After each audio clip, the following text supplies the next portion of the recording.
This is the last chapter practice test. So make sure you go over anything you don't understand.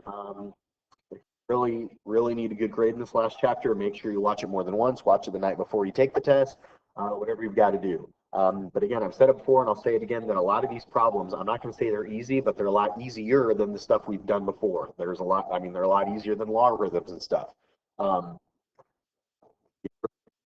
On this, if you put forth the effort. So make sure you're working, make sure you're asking questions, and definitely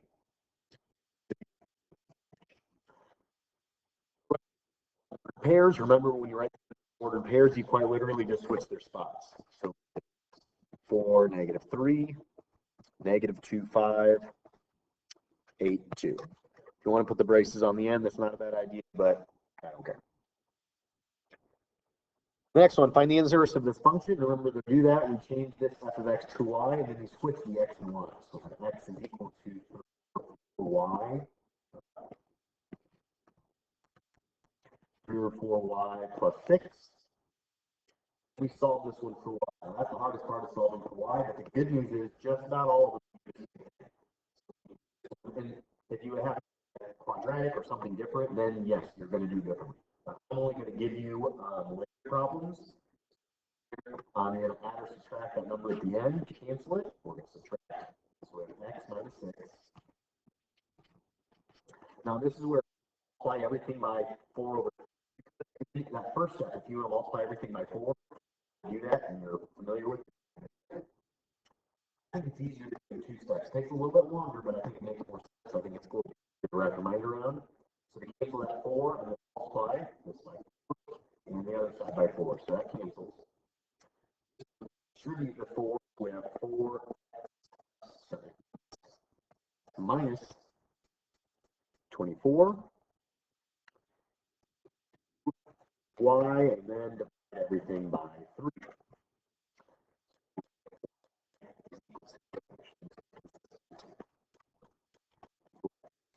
4 over 3x minus 8. If that's your answer, give you credit. But also, the best way to do it is use that -1 power. So it says that's the inverse of our function f. Whoops. 4 over 3x minus 8.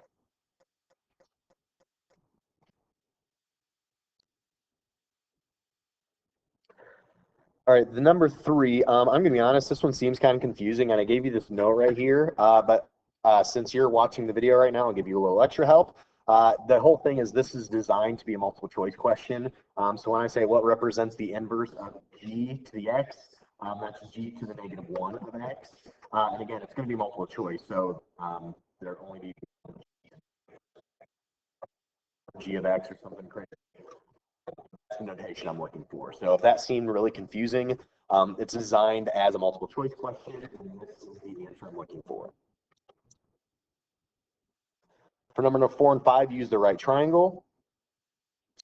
Find the trig ratio for sine of theta. So sine, this is the theta. Sine is the opposite over hypotenuse. Remember SOHCAHTOA. So this is the opposite. This is the hypotenuse. So that is A. SOHCAHTOA.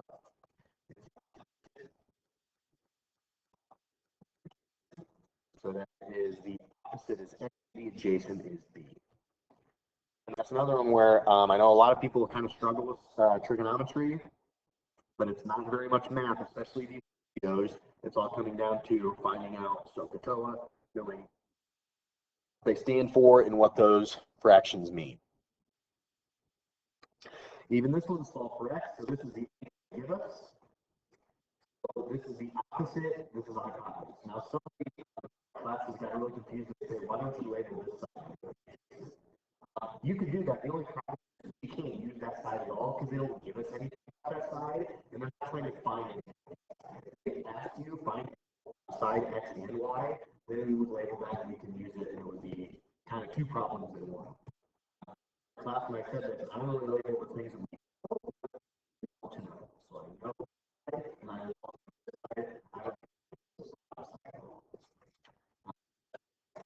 which one has an OH? So, TOA. So if you agree to sine, always have your angle next every single time. And then your ratio. Now, okay, your ratio, a couple people struggle with this. How do I find the ratio? Just as we did earlier, it's the R on top, the H on bottom. So O is X, H is on bottom. Now from here, honestly, in my opinion, I'm wrong, but that's the hard part, what I think. Because once you have it set up, all you have to do is the 10.3 is in the denominator, so we need to multiply both sides by 10.3. Divide X by 10.3, we need to multiply to cancel it. So that you can just type in your calculator, make sure 12.3 times sine of 37. Round to 2 decimal places, 620 is what this one rounds up to.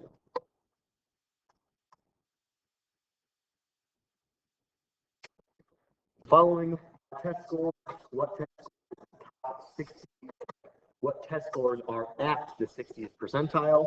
Remember, we're just trying to find these test scores. We don't even actually care what the scores are. We care about how many there are. So there's 1, 2, 3, 4, 5. So there's 5 test scores. What scores at the 60th percentile? Well, what is 60 of 5? So 5.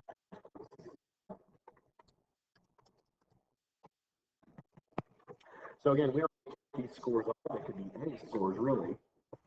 The third,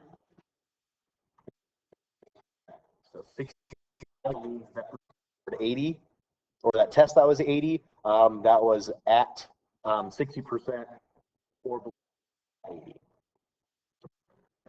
Maybe that description doesn't make sense. What we're looking for, because again, we don't really care. I mean, obviously we put these numbers down. If I gave you, here's a good example. If instead of these numbers, I gave you 10, 13, 18, 25, and 30, and I ask you to find the 60th percentile, it would be this third number, 18. Because it doesn't matter what the numbers are, it matters how many there are. The only time you're worried about what the numbers are is at the very end when you put your answer. If that doesn't make sense, confuses you, please ask me. What is 60% of 92? 92 times 0.6.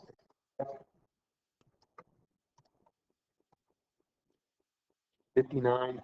We'll make that one harder than it is.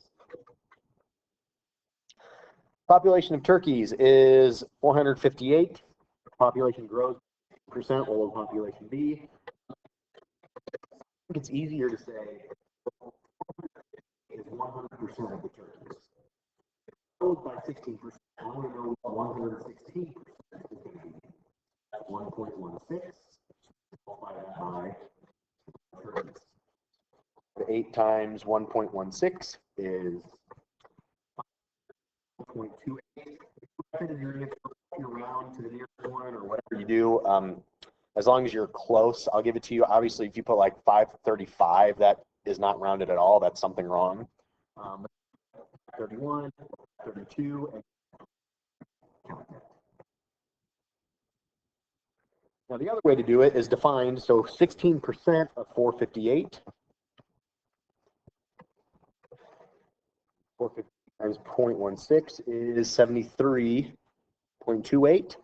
So that's 16% of the whole number. So if it goes up by 16%, that means it goes up by 73.28.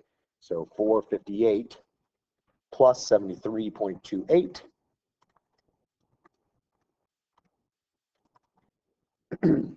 is the same exact thing, 531.28. I don't care which way you do it. I think a lot of people would have done it this way. If I wouldn't have taught it to you, you guys would have just kind of figured it out. This way is a little bit quicker if you realize it. But again, either way is fine with me.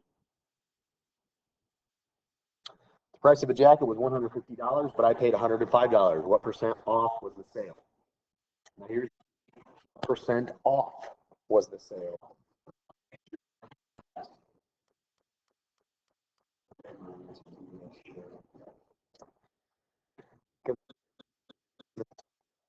So if you pay $1 out of the total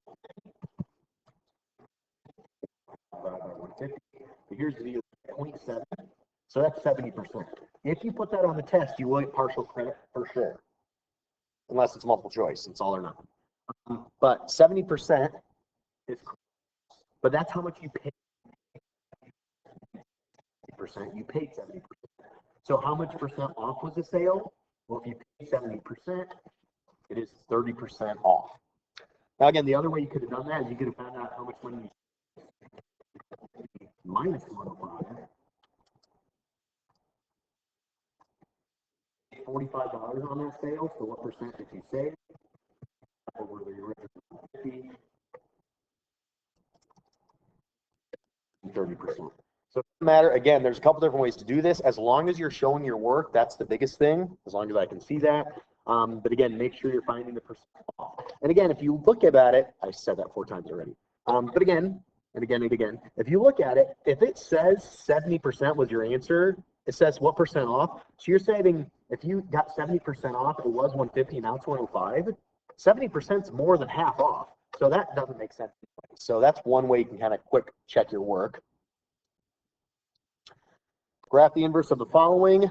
There's a couple different ways you could do this. You could make a table, or instead to take these and reflect them across that diagonal line that I have listed here.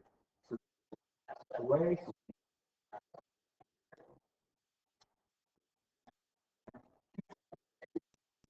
Way over here. So we have 1/2 and 1 over here, and now we connect those. So again, let me clean this up a little bit. You know, let me put these lines. Wherever those intersect, they're always going to intersect on that line y is equal to x. And again, that line is y is equal to x. That does help if you know that. The other way you could have done this is list ordered pairs. This is at -5, -4, 2,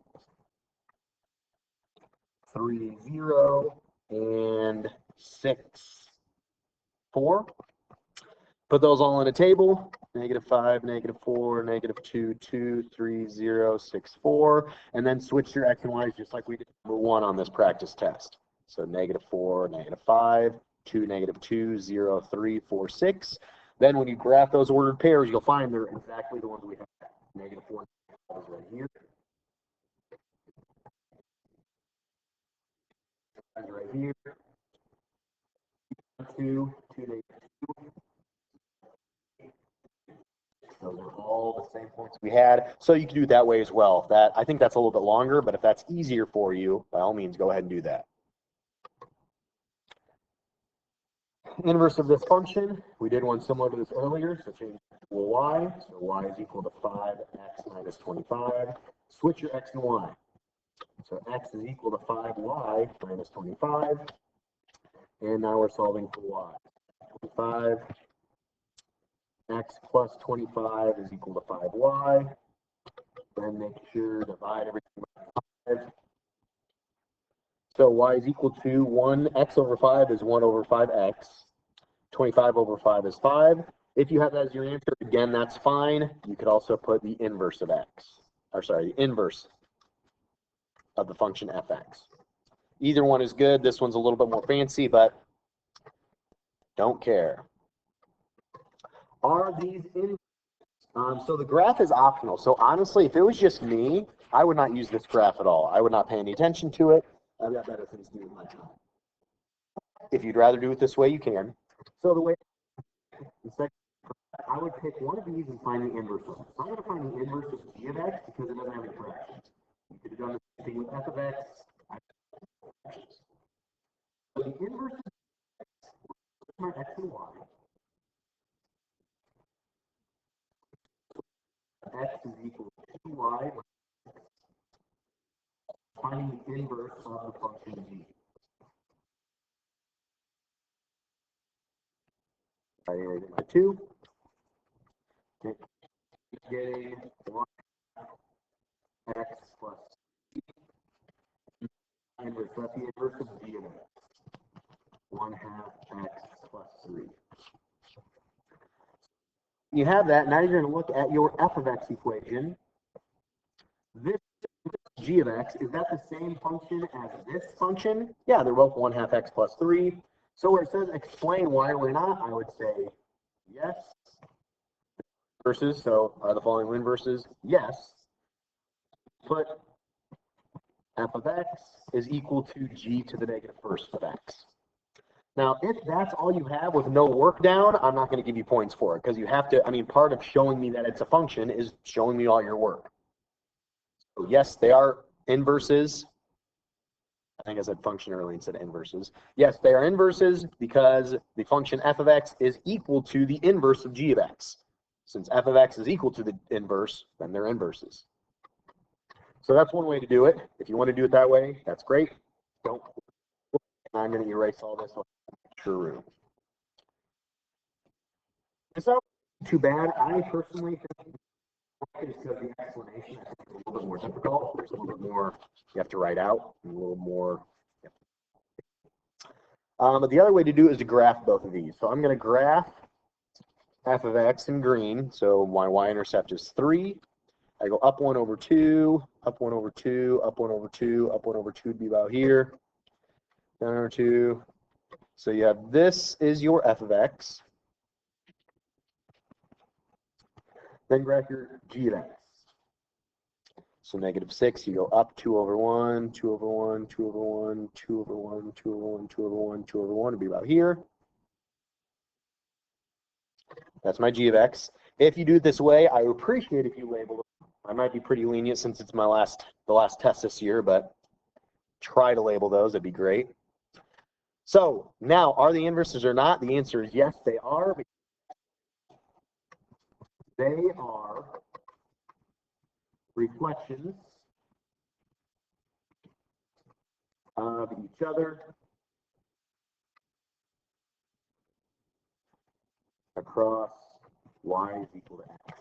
Now, there's other ways to explain it.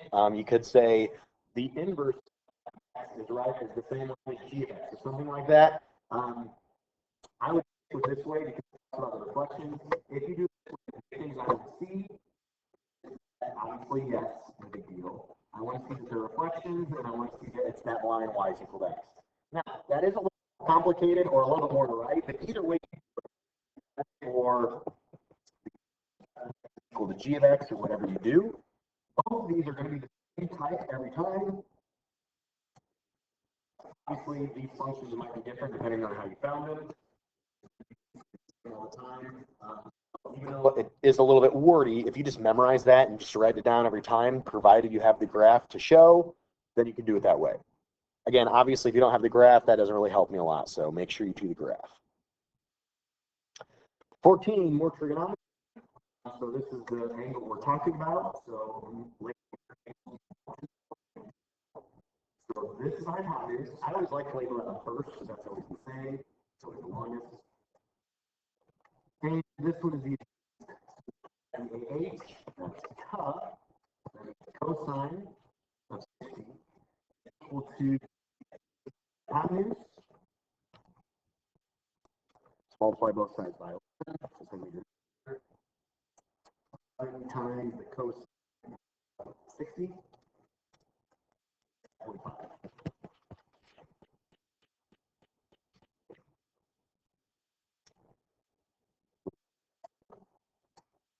41, so we have the opposite and the adjacent, so that's polar. 41 is equal to over the adjacent 4 over x. So this is where we're having x's in.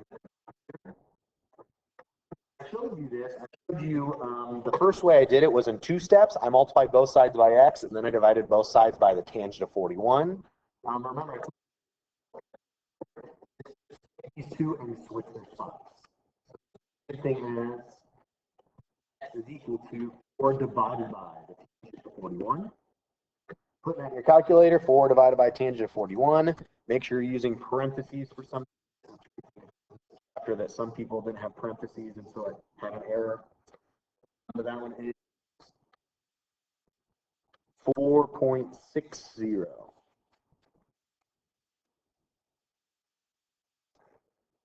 So the story problem, when I was little, I tried to make my own zip line. I tied a 50-foot rope to a tree limb and staked it to the ground. The angle that the rope made with the tree was 65 degrees. How high off the ground was the limb? So again, if you want to draw a really spectacular tree picture or do some shading or whatever, that's fine, unless you tell me you didn't have time to finish, but you have a really detailed drawing, then that's not great. So this is how I'm going to do it. Here's the limb. It's staked to the ground over. That we said was 50 feet. Now the angle, I agree, so that's this angle. And get that limb on that tree. Picture drawing, the same problem. So we have so that's cosine. So TOA, adjacent hypotenuse of 65 is equal to the adjacent as x. Sorry, adjacent is x. Hypotenuse is 50. Multiply both sides by 50.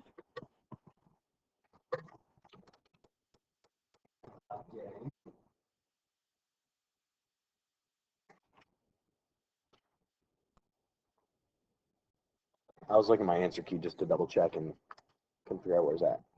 50 times cosine of 65 is 21.13.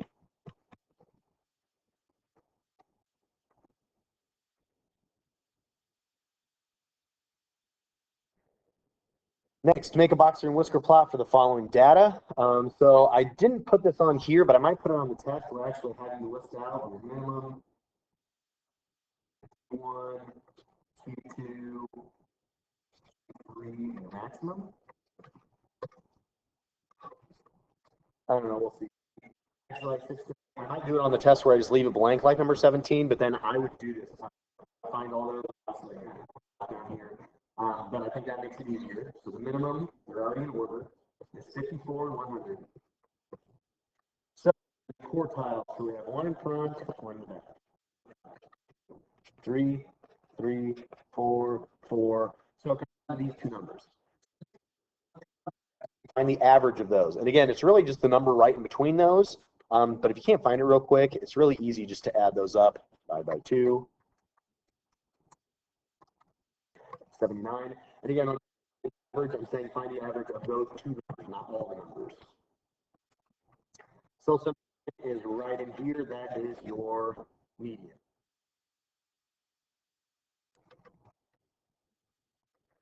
Now, the median of your other quartiles, one of them 61, and this one is right here is 90. So, quartiles that we're looking at, a little bit more room. Actually, so I'll write those down. The maximum is 100. It's right here. Quartile 3 is at 92. Quartile 2 is at 79. Here-ish. 61, and then the minimum is 54, so I'm going to have to erase to get to 54.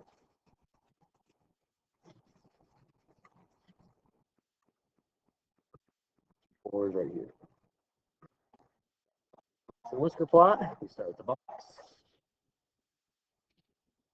That box is the interquartile range. Then we draw whiskers to the minimum and maximum. Now again, you don't actually have to label these, but make sure those are the minimum and maximum. This is Q1, Q2, the median, and Q3.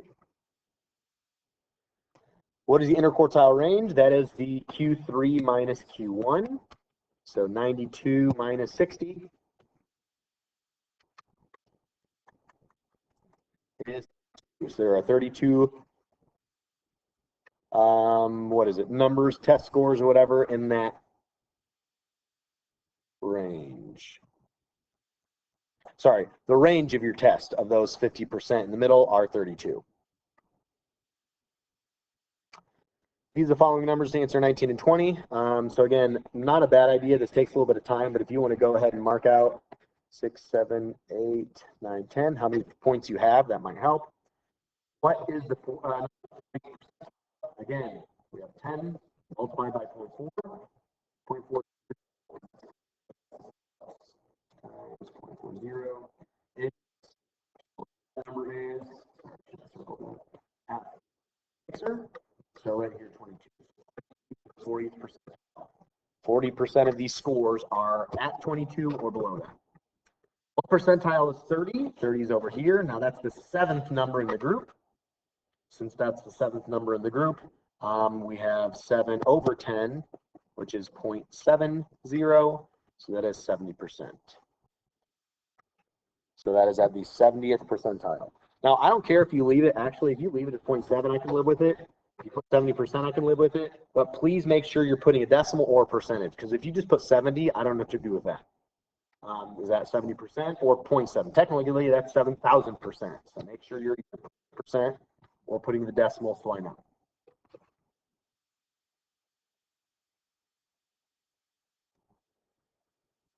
All right, getting close to.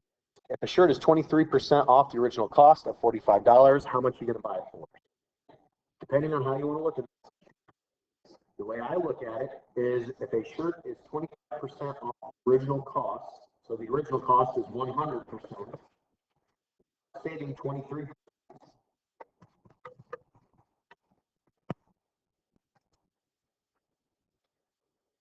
For 77% of that item. So it's 20% off. I just take 45 times 7.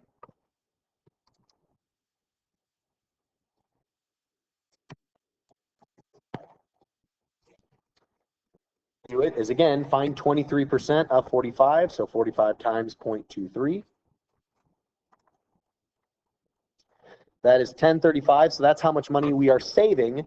So how much are we going to pay total? Take that subtracted the total. So I guess the total subtracted by that, if you're actually being particular on the order. And that gives you quite literally the exact same decimal. So either one works. I think the first way is faster, but if it makes sense more to you by doing the other way, completely do it. If you paid $54 for a pair of pants that were on sale for 18%, what's the original cost? Now this one is a little bit confusing because a lot of people will multiply those together or multiply 54 by 1. That's not going to be the answer to this one. Instead, you kind of have to set up this algebra problem. So the total cost, let's make it be T is the C is the original cost. So I was using the 18%, I would say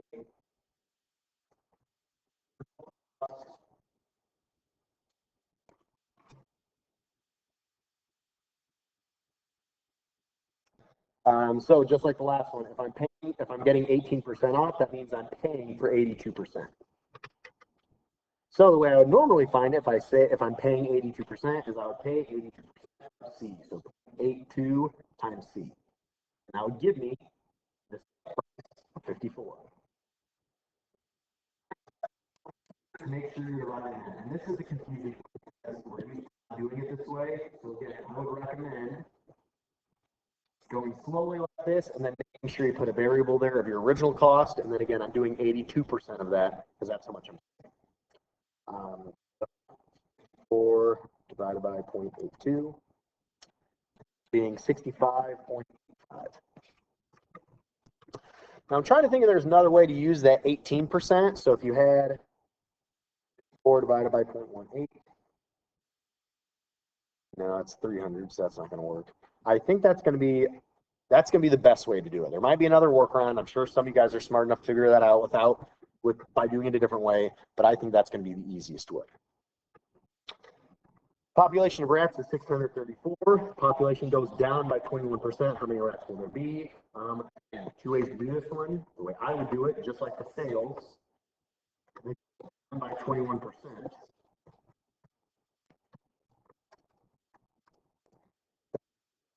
79% of the rats left.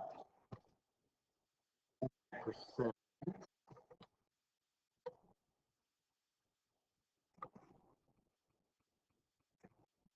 $79 before.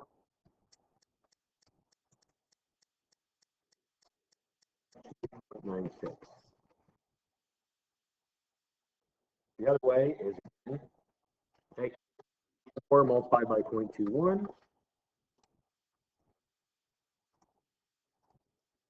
That is 133.14. That's how much are going to be going. That's how much it's going to go down by. So 634 minus 133.14 is, again, the answer we got before. So if you have any questions over this, definitely make sure you're asking. Again, I'm not saying this is easy by any means. And there are some tricky ones. Like, I think a lot of people will struggle with number 22 or a problem like that. But make sure you also realize when I say I'm hoping this is an easier test, I'm not saying that everyone should get an A, but I believe all of you guys are smart enough to at least pass this. So make sure you're asking questions, make sure you're working hard, make sure you do one last test where you give it your all. For some of you, this last test is going to determine whether you have to pass the final exam or not. Because some of you guys, if you fail this quarter, then all of a sudden you have to pass the final exam, and if you don't pass that final exam, you're not going to pass Algebra 2. So make sure you put forth a very strong effort on this last one. That way, hopefully, you pass quarter 3 and quarter 4.